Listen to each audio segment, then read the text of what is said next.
All right, happy Sabbath, everybody. We are so glad that we're all here. There's a lot more of us today on the Sabbath day. We're joined by our friends from Indonesia that you usually join us on Fridays. They've actually listened to this study already. We did it in Indonesian, but we have now to do it in English, but it's okay. Yeah, I don't think you can get all the gist of a study at one time. There's no way you can, retain everything with just listening to something for one time. All right. So we're gonna do about breast cancer and the risks for breast cancer. And is there anything in the Bible that might allude to breast cancer? All right. All right. Okay. Because this is about biblical foods. All right. All right. When did God first design our food? Yep. At the time of creation, right? In the Garden of Eden. At the time of creation, on which day? The third day, right? Because on the third day, He created first grass. And then He created the trees and the fruits, and then the grains, and right, and it was all good because it was for the food. Okay. So what was the food for the animals when He created it on the third day? It's grass, right? All animals ate grass, right, during the time of creation, even the fish. So what grass did they eat? Seaweed, right? Their food was seaweed, right? So animals ate grass. What did humans eat? Nuts, grains, fruits, right? Right. That's what. All right. That's what the original design of the food that they ate. But then came sin, right? And when they came sin, there's the wages of sin. Well, the wages of sin is what? Not only death, but suffering, right? And said you're going to suffer, right? Women, you're going to suffer childbirth. Men, you have to suffer pulling weeds, right? You're going to suffer. But when you suffer, I'm going to give you vegetables. Wait a minute. Why do you suffer? And God said, I'm going to give you vegetables, right? Vegetables were for the animals. Grains are for the animals, right? Why is suffering? God gave vegetables for people who suffer, because suffering is diseases. You suffer, you're going to have to suffer, but I'm going to give you something to help you with that suffering. It is the vegetables. So you are going to get healed with vegetables from your diseases. All right? This is pretty amazing. That's in Genesis. All right? Okay, then we go to Exodus. This is always our favorite. This is always our favorite text, right? In Genesis, because in Exodus, when they came out of Egypt, right, they came to a place called Marah, and over there they ran out of water, and God said, well, you know what? Throw in actually a branch. Yeah, Ellen White said it's a bush. So you throw in a bush into the water, right? And that water becomes sweet. It's no longer bitter. And then God through Moses says, if you keep all my commandments and my statutes, you will not have to suffer the diseases of Egypt, right? Because even if you do get the diseases of Egypt, because you've been a slave there and you live there eating Egyptian food, you're going to get the diseases of Egypt. I will heal you. And how will I heal you? With that bush, with a plant, right? So we're going to get healing from our diseases from plants. And that's all biblical, right? That's all biblical, right? And we're going to have to prove that scientifically, whether that's actually correct. whether we get healing from our plants. Okay, but what about the diseases of Egypt? What about the diseases of Egypt? What kind of diseases did they get? Well, they had heart disease for sure. Yeah, they died of premature atherosclerosis. They had heart attacks and strokes. The average age of the pharaohs was about 55. Can you imagine? 55? They were like 55. And how old was Moses when he died? 120. Well, right away, there's a big problem here. 120 versus 55. There's got to be a big difference in what they ate, right? The Egyptians died, the pharaohs, and they were probably living a lot longer than the peasants, right? Yeah, the pharaohs' average age was 55. The longest reigning pharaoh was like Ramses or something. He's like 80. Nothing compared to Moses and Aaron. They were like in the 120s. Joseph was 147.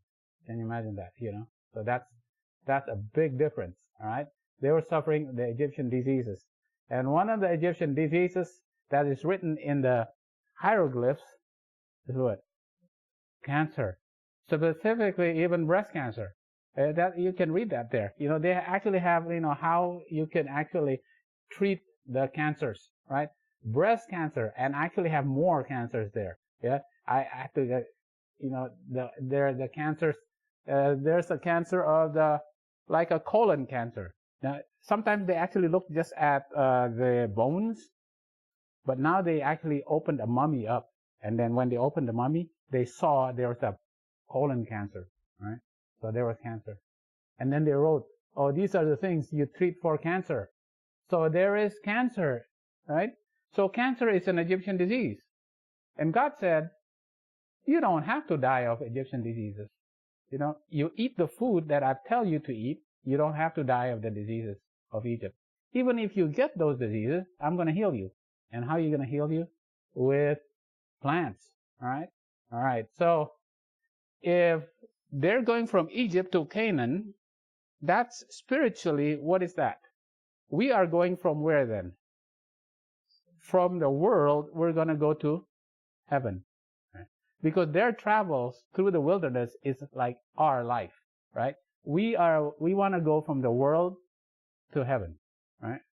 That's why from them going to Egypt. So the diseases of Egypt is the disease of the world right now. When you see the number one causes of the diseases these days, number one causes, this is, look, 2000, let me get my cursor here. In 2000. From 2000, 2019, 2020, 2021, what's the number one disease? What kills the most people around the world? Always number one. Heart disease. Number one. It's always number one, right? Well, COVID came, but COVID went down. What's number two? It's cardiovascular disease. Is that an Egyptian disease? Absolutely, that's an Egyptian disease. Then you got what? Then you got lung diseases, COPD. Then you got pneumonias. But then you have cancer also. Here, cancer, lung cancer. Cancer is on the rise, right? In the 2000s, it was number 9, but it's now number 6, right? Then you get Alzheimer's. Oh, diabetes, right? All right. The number one incidence, yeah, how many people, the most numbers of cancer is, number one is lung cancer, right? Most people die with lung cancer. The highest mortality is lung cancer. When they get lung cancer, they die with lung cancer. It's pretty bad, right? The number one cause for death is lung cancer. But look at breast cancer. Breast cancer is number 2. But they don't die, colorectal is even worse. But breast is lower. So even though more people get breast cancer, they not necessarily all die with breast cancer, right? It's not as, it doesn't cause as much death as compared to lung cancer, right? But still, breast cancer, still look at that, number 2, right? Number 2. So a lot of people are getting breast cancer, all right? Yeah. And the point of this is it's diseases of the world, which is a disease of Egypt. right? And God already made a promise. You don't have to have this disease of Egypt. In the Western countries, United States, right? The incidence, right? The rate is still high. Right? Netherlands, United States, Philippines. Philippines pretty high too. Well, not as high as China and India. But China and India is becoming even more westernized in their food. And that's why it's going up and up. It's going up in China and India. And this has something to do with their food. Right? Right. Because we know the Chinese, the Japanese, the Indians who move to America or move to the Western countries, they have a higher incidence of cancer. Right? So the genetics are the same, but it's the food that is causing it. All right. Well, I get their flags. All right. Yeah. Yeah. This is the, look at all the dark blue colors of the highest incidence of cancers. Right? It's in the, well, this is, where is this? This is Brazil. This is what, Chile. Right? I guess they eat a lot of beef down there. Anyway, this is United States, Western Europe, Australia. Indonesia is kind of low. Philippines. Japan. Oh, okay. Yeah, they become more wealthy. The wealthier they are, the more processed food they eat, All right. So it has something to do with your environment, right? About what you eat also. Okay.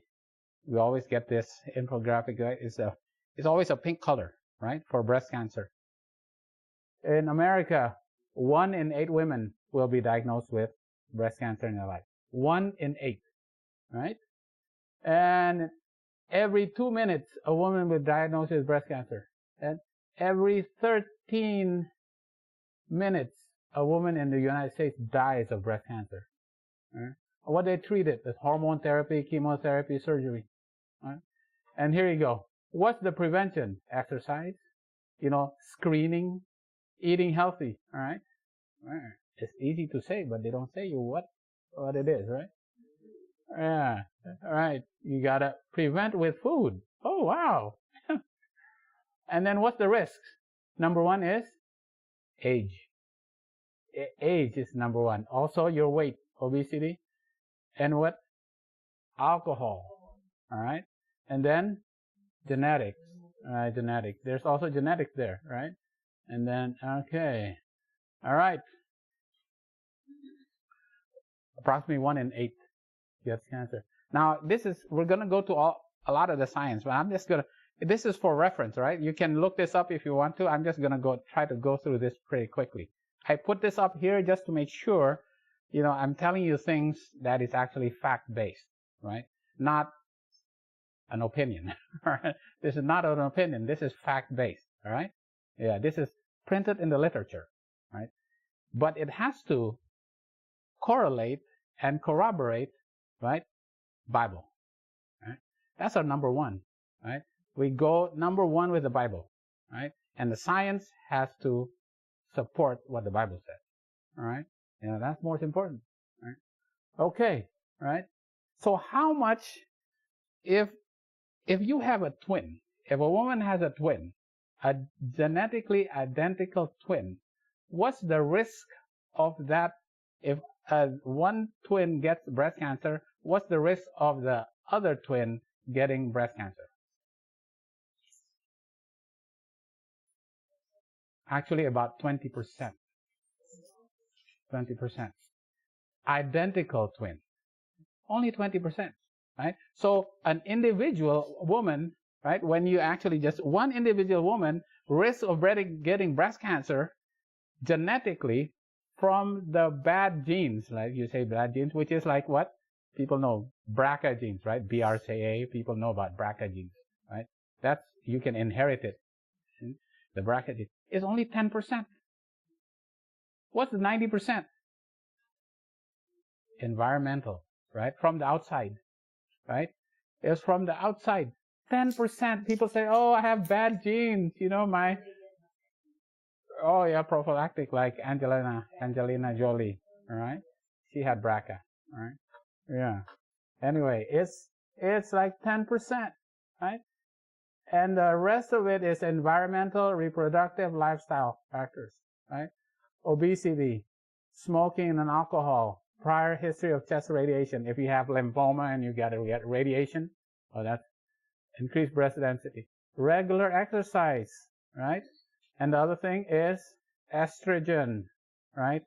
Having a lot of estrogen in your system, okay. That's why the number one risk factor is your age for women, because the longer you live, the longer your exposure to estrogen.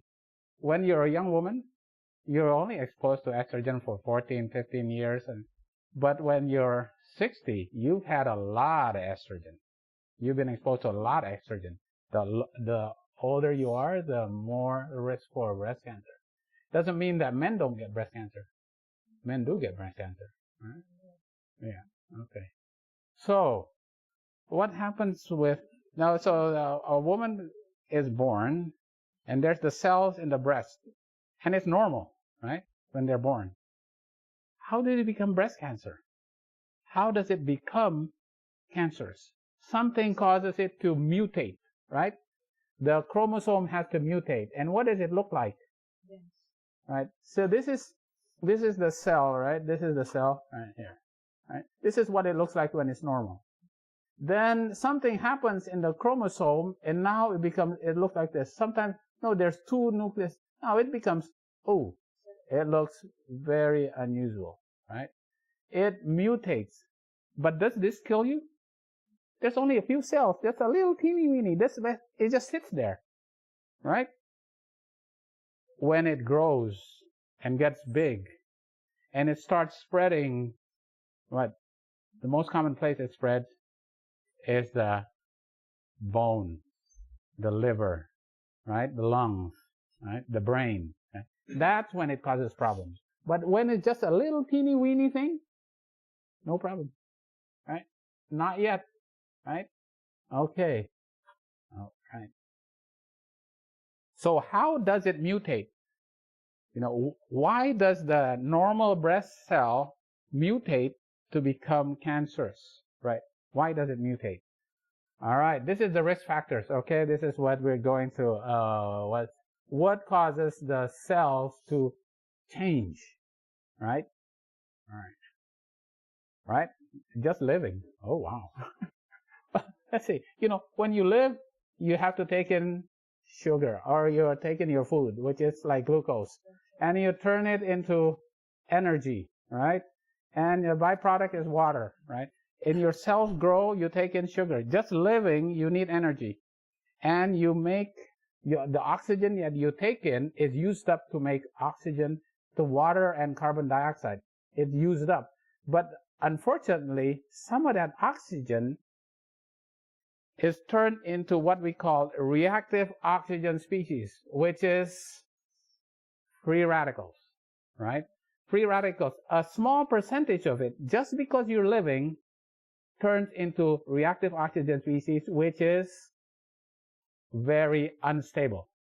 It loses an electron. Okay, this is chemistry. Yeah, you guys have chemistry? All right? Remember your chemistry. It is very unstable. Let's say, I need some electrons. I'm deficient. I'm not stable, right? So it becomes called free radicals, and it's a pro-oxidant, right? Pro-oxidant. It wants to steal the electrons from your fat, your protein, and your chromosomes, right? So it wants to take those electrons. So this gets damaged. Your lipids, your fat, your protein, and your chromosomes get damaged. What happens when your chromosomes get damaged? Then it mutates. So just part of living, you start mutating, right? So just being born and living, you start mutating. Oh boy, that's not fun. Yeah. This is what happens when you sin. This is what happens because you sin, right? This is the pro-oxidant, right? You have an oxidative stress. You have inflammation, and your cell starts to die. It starts turning into cancer. So, because you have all this oxidative stress, what do you need then? You need antioxidants to counteract this oxidative stress. You need antioxidants, all right? So this is a huge thing that you need. And where do you get antioxidants? You can only get antioxidants from plants and fruits. You can't get it from animal products. You only get antioxidants. That's why I made it green, you know. That's where you get antioxidants. You get it from plants. Right there, right? When you sin, you start dying. You make a lot of free radicals. You know, you start suffering. When God says, eat vegetables. Right? Right there. All right. Okay. All right. Okay, what else? What else is a risk for cancer, specifically breast cancer, and all other kinds of cancers? It is called heterocyclic amines. Okay? Wow, just that name, it's kind of scary already. Heterocyclic amine, whatever that is, I don't want it. All right? Heterocyclic amine. That already sounds dangerous, right? But it is dangerous, right? Heterocyclic amines. So how do you get heterocyclic amines? All right? So what you do is, all right, let me get, all right. This is heterocyclic amines. You know, all these compounds, right? Where's my cursor? All right. All these compounds are heterocyclic amines. These are carcinogenic. What's carcinogenic? Genesis of cancer. It makes cancer. Carcinogenic. Heterocyclic amine. Now, creatine. Where do you find creatine? In muscle. It's in muscle. Okay, one question. Does plants have muscles?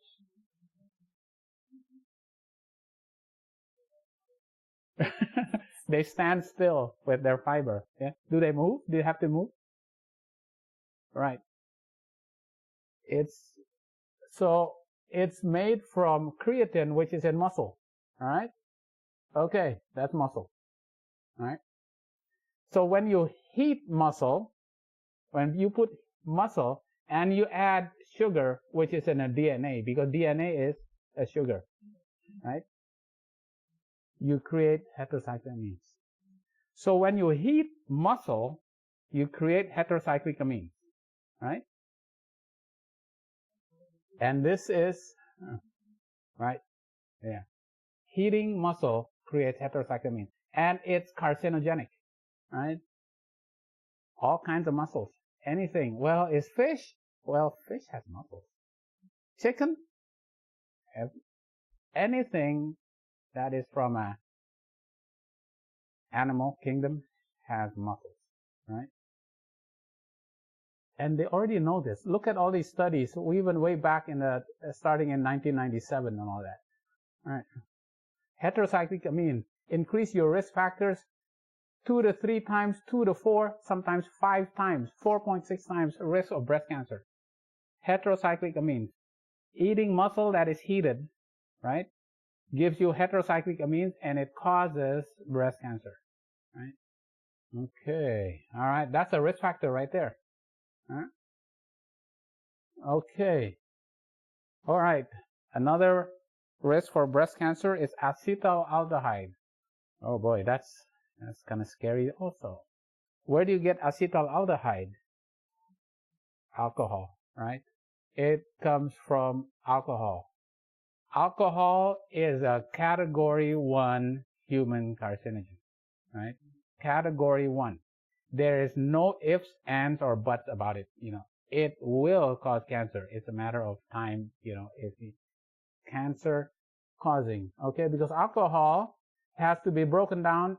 Well, this is not good. It has to be broken down by the liver, right? It makes to acetaldehyde, but in the process of making breaking it down to acetaldehyde, it produces a lot of, you know, reactive adjacent species. And this causes your liver to become cirrhotic. You get a lot of liver damage, but not only that, you make acetaldehyde. And this causes cancer, right? So alcohol, right, for sure. So here, what are the risk factors? Age. Well, you can't do anything about your age. If you do have, well, you have the genetic, 4 times risk for, if you have, some of your cells start to mutate, you can get cancer down the road, all right? All right. But what are the environmental risks? Alcohol, right? What else? Obesity, postmenopausal obesity. Why? Because your cholesterol is broken down to hormones, and in the fat cells, those hormones are turned into estrogen, right? And that estrogen is what drives breast cancer, right? Physical inactivity, right? Diabetes type 2. Those with diabetes tend to have more obesity as well, right? But also have more growth factors like insulin-like growth factors and your weight. So these are the environmental factors, right, that we can control, right? Okay. So you said we were talking about hormones. Can we get hormones in the food? Yeah. Where do you get hormones in the food? 60 to 80% of the female sex hormones from the food comes from eggs and milk and meat and fish. All right? Most of the hormones, the exogenous hormones, which is from the outside that we take in, comes in the form of milk. Why? Where do milk come from? Specifically, pregnant cows. Pregnant cows have a lot of hormones. So their milk has a lot of hormones. What about chickens? Well, they're making, they have to make eggs, they have to have a lot of hormones too, right? Yeah, but not as much. The most hormones is in milk, right? But you have, this is, you also have in eggs, but in meat, it's actually less, right? The majority is in milk, all right? All right. So all right. Okay, those hormones. Wait a minute. When you're a baby, do you need those hormones? Yes, you do. You need to what? You need to grow, right? You need to grow and grow and grow. But what happens when you're like 14, 15, 16, 20 years old? Do you need to still grow? No, you stop growing. Now, do you need to still have those hormones to make you grow? You make your cells grow when you no longer actually physically grow? What happens to those cells that are already mutated when you give those hormones? Then those cells are the ones that grow and become tumors, right? They were cells that were mutated, but when you keep giving hormones, then they grow and become cancer cells. So they said, but it's only a little bit. You only have a little bit. But wait a minute, those hormones, if you were to take a person, and give them a milk, what happens to their hormones? Boom, it goes up. It does affect it, right? This is even in boys. It actually affects your hormones levels goes up, just by drinking milk, all right? This is in pubertal children as they're growing up. Just drinking milk, it already affects the hormone levels. That is why these days girls have onset of puberty at a much earlier age. Yeah. In the old days, they were a lot older when they get their period, and they grow breasts a lot quicker these days than they used to be in the 1800s, right? Because of the hormones in the milk, right? Right. So, and what happens for the boys? It actually affects the amount of sperm they make. So the boys are not as fertile. Now, in the old days, did we have problems with infertility as compared to now? How many? Our grandparents had like 10 children. We were thinking about in the old days, like, what, right? 13 children? Oh my goodness. There's no such thing as infertility. What about now? So many infertility clinics. Is there a correlation there? Yeah, something's going on in the milk. Oh boy. Yeah. So what happens? You have a cell. Yeah, the girl has normal cells, and they're exposed to radiation. They're exposed to estrogen and all that, and now it turns into a cell that is abnormal. But it's only small. How long does it take for that cell to grow into a lump, breast cancer, that spreads potentially to the brain or spreads somewhere else and causes problems? How long does it take? It could take 40 years. It could take 40 years. It just sits there. So you could be living with a little breast cancer cell there. It's not doing anything. So the biggest take-home message right now is you could be living with breast cancer right now. You have it. The point is you want to make sure the kind of things you take into your body will not keep it growing, because you have a risk. 40 years, you could still make it grow and make it become a tumor, right? This is the point of this slide. Yeah? A lot of us are actually living with some cancer cells in our body. As long as we make sure we take foods or we reduce our risk with ultraviolet radiation or pollution or smoking or alcohol or anything like that to keep it so it doesn't grow, right? That's the biggest point, right? Look at this. They took these women who died in car accidents. 22% of the women had breast cancer already in them. They didn't even know it. And they were young. Average, what was that? Middle age, between 20 and 54, right? Malignancy was found in 20% of them. They didn't even know, right? Right? Oh, you're out of that, right? You're out of that risk. Okay. The point is, you could have it, but you want to make sure you do not make it grow, right? So, and one other thing is that in the old days, women who could potentially have miscarriage take a certain medicine called DES.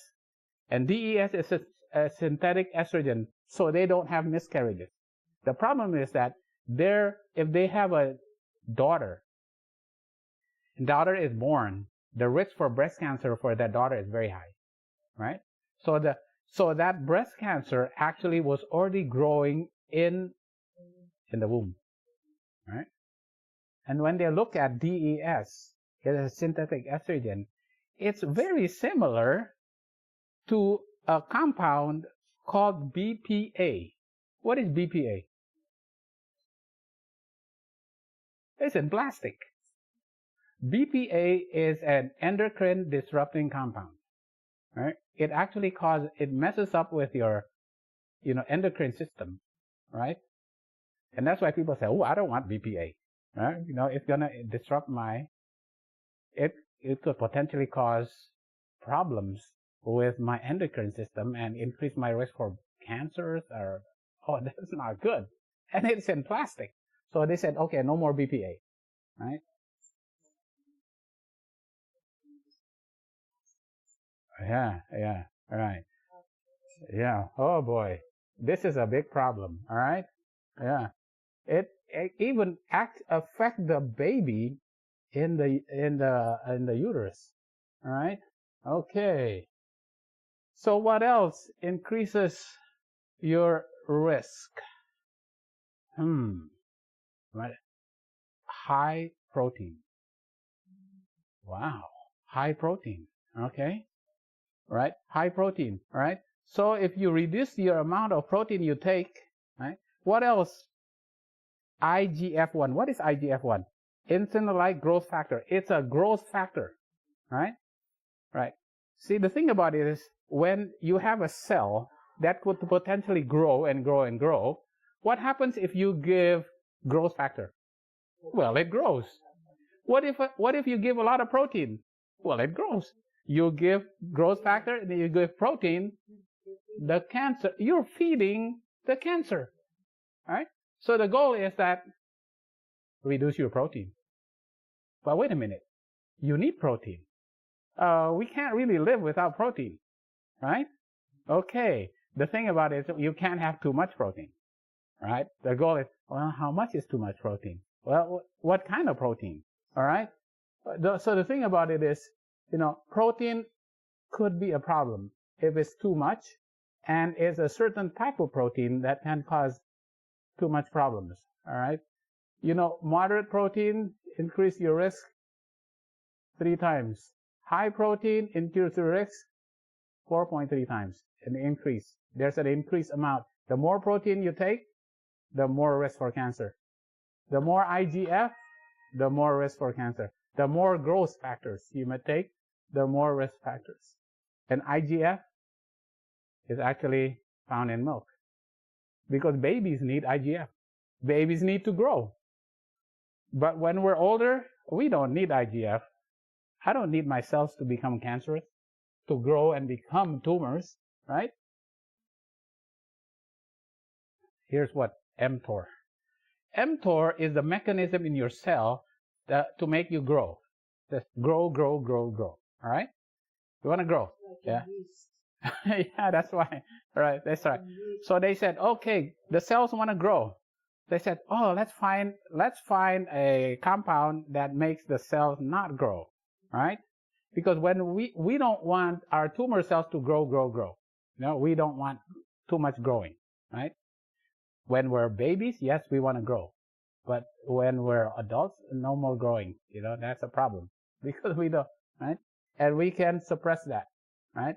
So they found out when you give this rapamycin, it blocks mTOR. This blocks this mechanism in the cell. And when you give that medication, the fruit flies and the worms they all live longer. Oh, this is good. When you block this, right, you actually live longer. Okay, that is good. All right? Okay. So let's see. How could it apply to us? All right? So they found that people who fast live longer. Fasting live longer. Now, is fasting biblical? Yes. Wow. It is biblical. Who fasted in the Bible? Jesus fasted. Who else fasted? Daniel? Moses? Oh, fasting is good. Why? It actually prolongs your life. So they said, why do people, when they fast, they live longer? Is it because they reduce the amount of calories? Is it because less calories? No, it's not the calories. Why? It is because the protein that they restrict. Because they take less protein. And specifically, what kind of protein? The essential proteins. There's essential proteins, then there are non-essential. The essential protein. Because what? When cancer wants to grow, it needs to make new cells. To make new cells, it needs essential protein, right? Essential amino acids, right? But for us who are no longer growing, we need to just recycle our cells. For the most part, it's about recycling. So we don't need as much essential protein, right? We not just recycle the protein. We don't need as much protein. We don't need as much as essential protein, all right? So, and the amino acid specifically, if you restrict this amino acid, which is called leucine, right? Leucine, if you restrict this, it actually increases your life. Increases your life.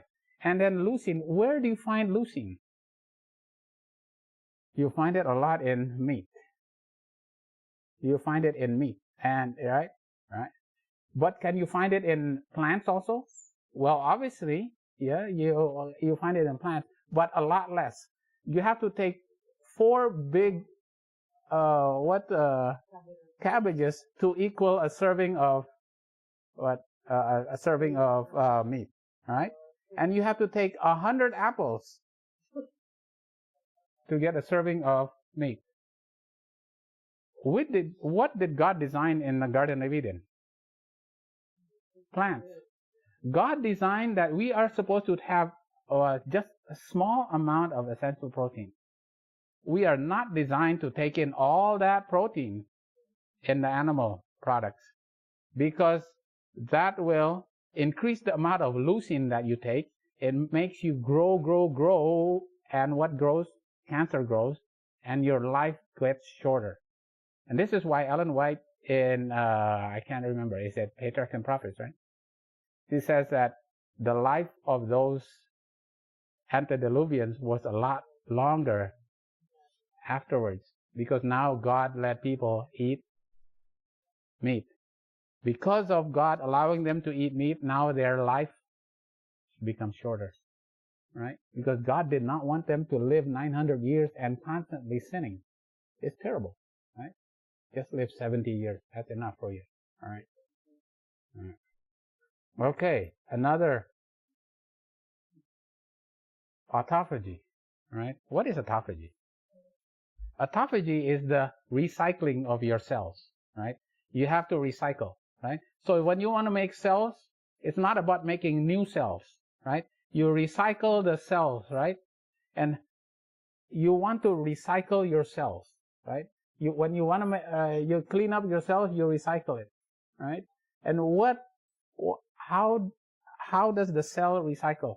When it's under stress, when it's deprived of nutrition. So when you're reducing the amount of calories, makes your cells want to recycle, right? It wants to conserve, right? Yeah. And when it comes with an infection, it wants to recycle itself, right? Nutrient depletion and reducing the amount of amino acids and the amount of protein actually makes your cells want to recycle. So we want to recycle. We don't want to grow. We just want to recycle, right? To keep our cells healthy. All right. I'm going to keep going pretty fast. Here. Right. So, what kind of foods increase your breast cancer risk? Well, we know it's for sure meat products, right? Especially muscle that is heated, right? What else? Milk, right? Milk increases your dairy foods increase your breast cancer risk. Why? Because it has the kind of proteins, right? As well as the insulin-like growth factors, right? Milk, right? Increases your risk for breast cancer, right? High-fat dairy increases your breast cancer mortality, right? High-fat dairy related to higher risk of mortality after breast cancer. So the fat in the milk also increases your risk for breast cancer. Does it mean cheese also? Yes, it's even worse because it's even more concentrated, right? So cheese is even worse than milk, right? All right. So here, as compared to dairy, right? The higher intake of dairy milk was associated with a greater risk for breast cancer when adjusted for soy intake. So they said, okay, well, here, some people drink some milk, and then some people drink also with soy milk. But when you take out that soy milk, right, for sure, they found out that soy milk is actually protective, right? But dairy milk increases the risk for breast cancer, right?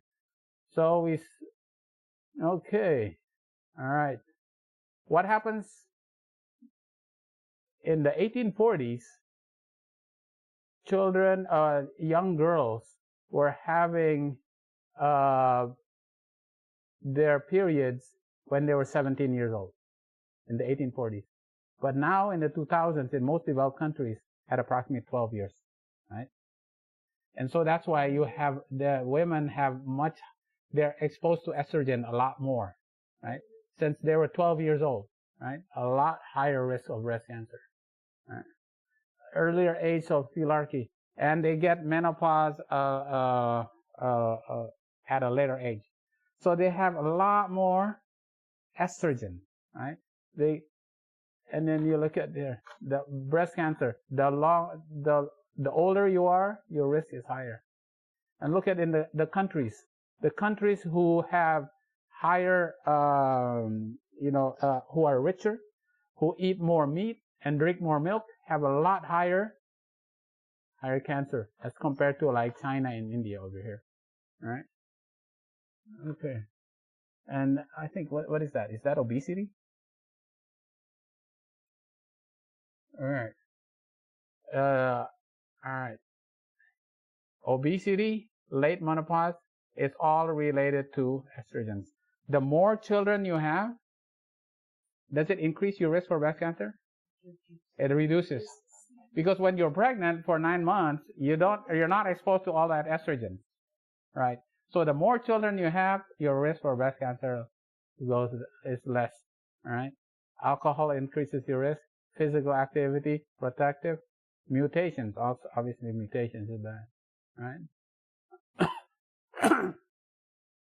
This is what they found. They found in Italy, all right? I'm gonna try to conclude here pretty soon, right? But in Italy, they found that children at the age of in 3rd grade were growing breasts, even boys. Wait a minute, what happened? How could this be? So they tried to find out what was it that was causing it, and it turned out it was the veal. It was in their veal. It was in the meat. And what was it in the meat that caused, right? The cows were injected Zeranol. Zeranol is a synthetic hormone that makes the cows grow faster and make more milk. But the Zeranol is causing the children to grow breasts, even boys, right? So they outlawed Zeranol in Europe. The biggest problem is that they did not outlaw it in America and Canada. This is a big problem. Okay. Zeranol, right? Zeranol is a synthetic hormone. It induces human breast neoplastic transformation. Wow. Okay. All right. And Zeranol is like BPA. It's like BPA. So they say, oh, wait a minute. Zeranol is like BPA. BPA can, it looks similar, right? BPA is similar like estrogen. And Zeranol is a synthetic estrogen. And we want to get rid of BPA. But Zeranol is like 100,000 times more potent. But we don't outlaw Zeranol in the cows. The rationale is not very, doesn't make sense, right? Because probably of the industry, right? Industry says we want to continue, and this is why it's called the endocrine disrupting compounds, all right? Okay, so, all right. In conclusion, what are your risks? It comes from genetics, right? Right? How much does your genetic play in your getting breast cancer? About 10%. 10%. Only about 10%, right? Ultraviolet radiation, right? That's why you have to wear, he's an X-ray technician, so you have to wear those protection, right? So the apron, right? Because that can increase your risk for cancer, right? All right. Estrogen, like birth control pills, right? Oh, being obese, right? Being obese, all right? And eventually developing diabetes and all that. Increase your risk for diabetes, increase your breast cancer, all right? And this is like reactive oxygen, free radicals. All right. What is that? Heterocyclic amines. All right. That's when what? That's in muscle. All right. If you heat muscle and you eat it, you get heterocyclic amines. All right. Let's see what else. EAA, essential amino acids. Right. Too much essential amino acids increase your risk for breast cancer.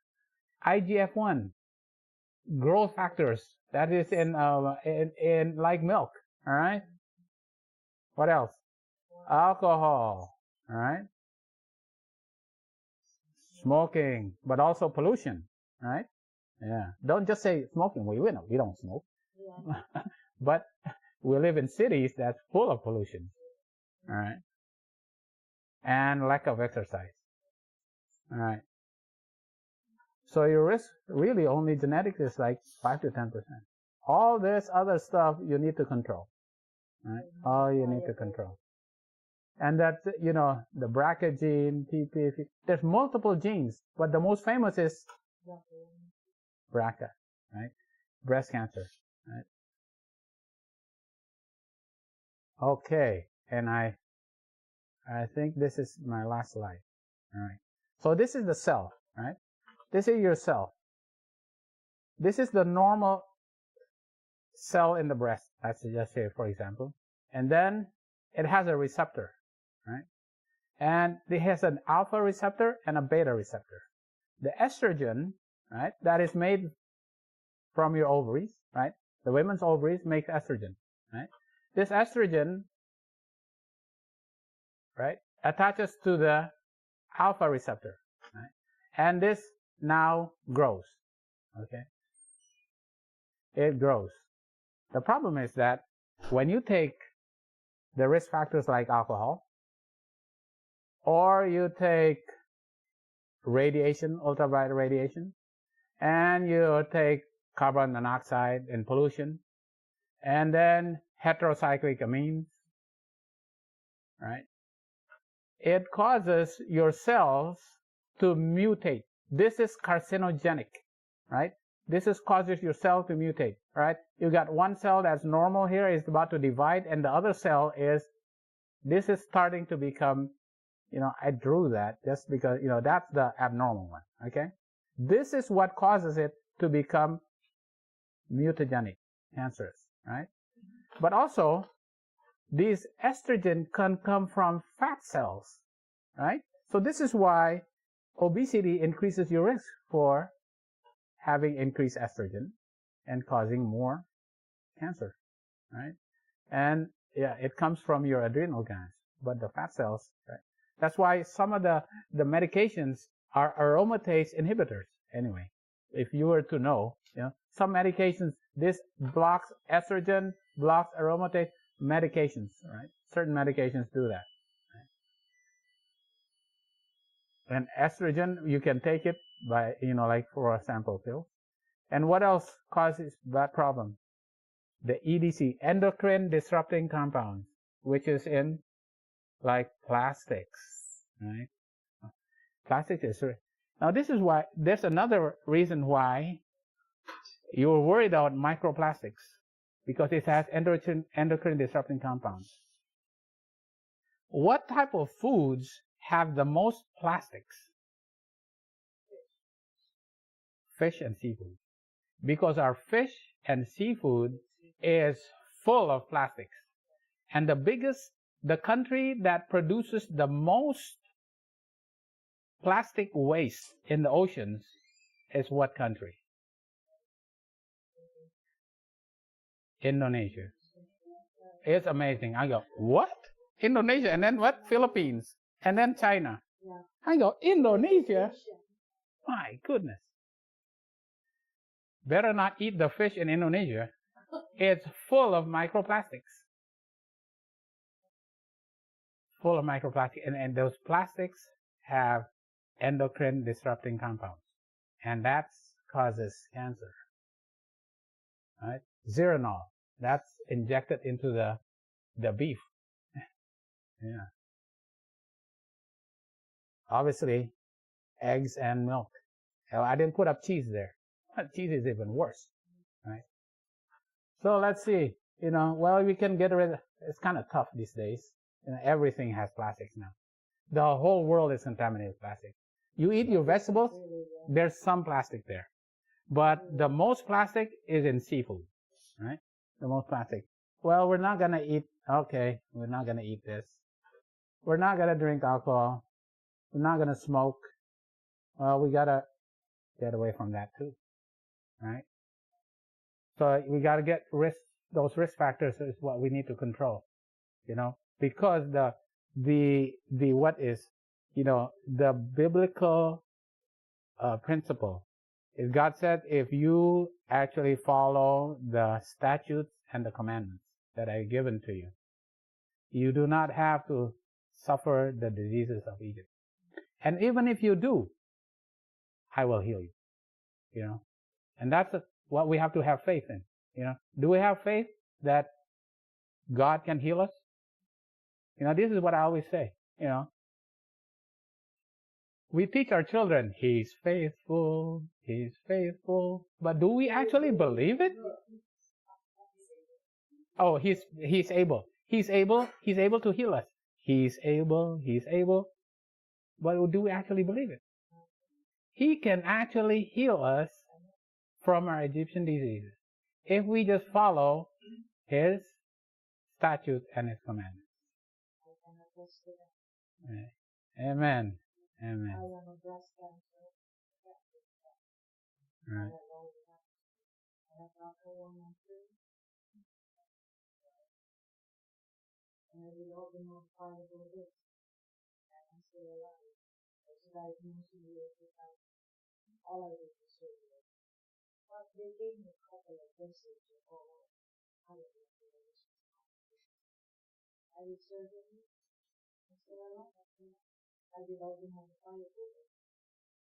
Mm-hmm.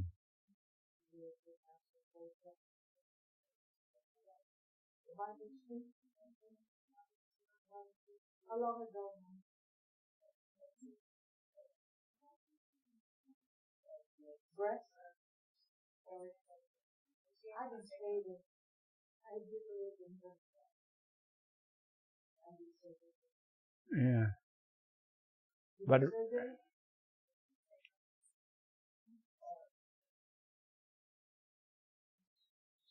and remember, God said, even if you do get the disease of Egypt, I will heal you. And how will He heal you? With throwing that plant in that water. The plant will heal you, right? Okay. And that is a more sure word of prophecy. All right. Anything to add? Thank you for your testimonies, for Auntie Maria and Auntie Melly. Thank you. We know what God has promised us, just as long as we have faith that He is able, right, to prevent these diseases and also cure the diseases for us. All right. Okay, we will close. And can I ask Brother Clive, can you close for us in prayer, but also pray for the food? All right. Okay. All right. Let's. Let me turn.